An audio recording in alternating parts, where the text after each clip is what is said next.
Goeienaand. In Psalm 50 vind ons 'n hofsaak waarin die Here sy volk Israel aankla van valse godsdiens.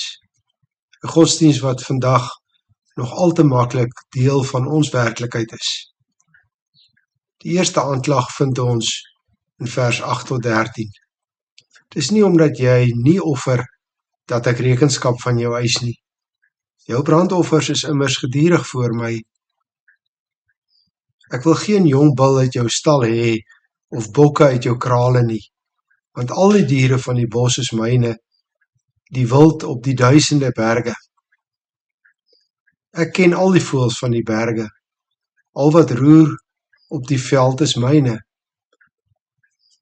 Ek sou jou nie vra as ek honger sou kry nie, want die aarde en alles daarop behoort aan my. Eet ek miskien vleis van die bulle wat julle offer, of drink ek die bloed van die bokke? Jy sien, dis nie dat die volk nie offers bring nie, maar hulle doen dit met 'n verkeerde gesindheid en motief.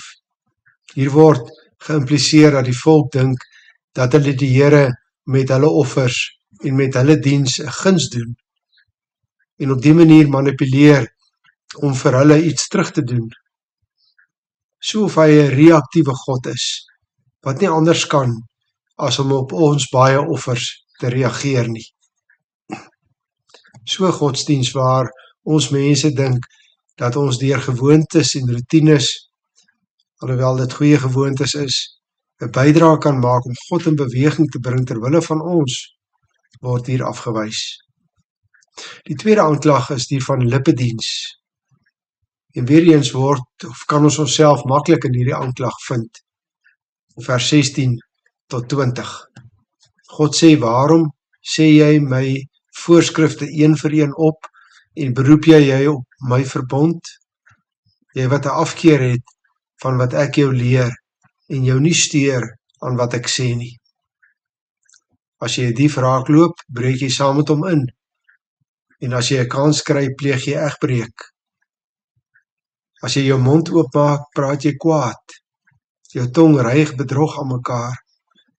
Jy sit en praat teen jou broer. Jou eie broer beswadder jy.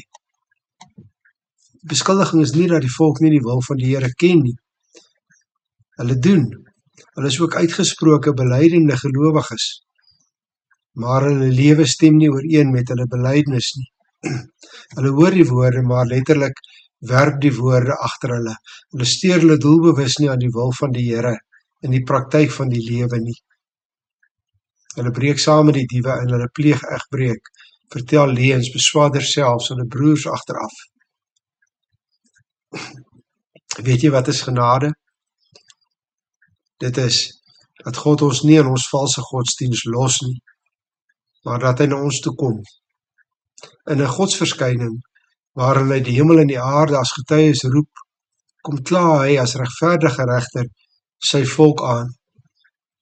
Dit is genade. Ons lees vers 21 en 22. Moet ek stil bly as jy sulke dinge doen? Dan sal jy dink, ek het soos jy geword. Nee, ek eis rekenskap van jou, ek kla jou aan. Jy moet luister na hierdie waarskuwing, julle wat nie met God rekening hou nie. Anders verskeur ek julle, sonder dat iemand kan red. Ek sê weer, genadiglik besoek hy ons. Genadiglik los hy ons nie net uit nie. Hy kom persoonlik, want ware godsdiens is persoonlike godsdiens. Dis 'n verhouding tussen God en mens. En selfs al kom hy as regter, kom hy persoonlik om ons op te roep tot bekering, tot ware godsdiens. Sy persoonlike besoek aan die wêreld deur sy seun is 'n bewys van hierdie genade. Jesus kom nie om te oordeel nie, maar om te red wie verlore is, sodat ons tot bekering kan kom, voordat hy met sy weerkoms inderdaad as regter kom om te oordeel. Genadiglik kom die Here dus vandag weer deur sy woord en hy roep ons op tot ware godsdiens. Hy gee ook in die Psalme vir ons die pad van ware godsdiens aan. Vers 14, 15 en 24. Lof is die offer wat jy aan God moet bring. Betaal jou geloftes aan die Allerhoogste. Roep my aan in die dag van benoudheid. Ek sal jou uithelp en jy sal my eer. En die mens wat my eer, is die een wat lof as 'n offer bring. Hy wat reg lewe, vir hom sal ek red. Goeienaand.